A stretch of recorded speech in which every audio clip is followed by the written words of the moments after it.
व्यक्ति जो 1 घंटे से भी कम कसरत करता है के समान मांसपेशियां नहीं बना पाता। परिणाम में भिन्नता दोनों के मनोभाव में फर्क के कारण। यदि आप ध्यान का अभ्यास पूर्णतया यांत्रिक ढंग से करते हैं, यदि आप सोचते हैं कि अरे मुझे जल्दी जागकर ध्यान करना पड़ेगा, या फिर यदि आप किसी और को संतुष्ट करने के लिए ध्यान करते हैं, तो इसे बिल्कुल भी न करें, क्योंकि तब आप सिर्फ अपना समय नष्ट करेंगे। हार्टफुलनेस ध्यान की एक सरल व वैज्ञानिक पद्धति है, लेकिन इसका अनुभव करने के लिए हमें ध्यान में दिलचस्पी, इच्छा और उत्साह की आवश्यकता है।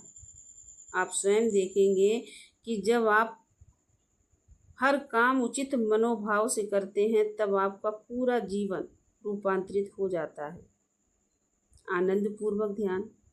मान लीजिए कि आपने हार्टफुलनेस के चारों अभ्यासों रिलैक्सेशन, ध्यान, सफाई और प्रार्थना को नियमित रूप से करने की आदत बना ली है। हम में से सच्चे अभ्यासी के लिए भी किसी अभ्यास को दिन प्रतिदिन करने से वह पुनरावृत्ति प्रक्रिया बन जाती है। चाहे वह तैराकी हो, कोई वाद्य यंत्र बजाना हो या फिर ध्यान करना ही क्यों ना हो, क्रिया विधि हमेशा एक सी होती है। ऐसे में वह क्या है जो इसे जीवंत बनाए रखता है? वह है मनोभाव और रुचि। मैंने पाया कि मुझे मेरे आध्यात्मिक विकास में प्रेम, विनम्रता और प्रार्थनापूर्ण मनोभाव ने बहुत मदद की है। ध्यान का उद्देश्य चेतना की सूक्ष्मतम अवस्थाओं में प्रवेश करना है।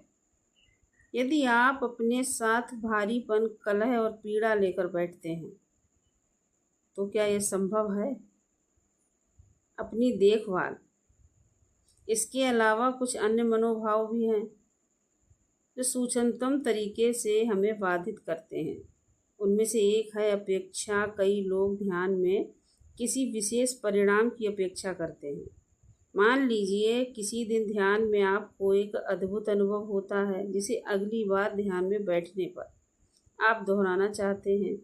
इस तरह आप ध्यान में एक शर्त रख देते हैं, आज मुझे शांति मिलनी चाहिए।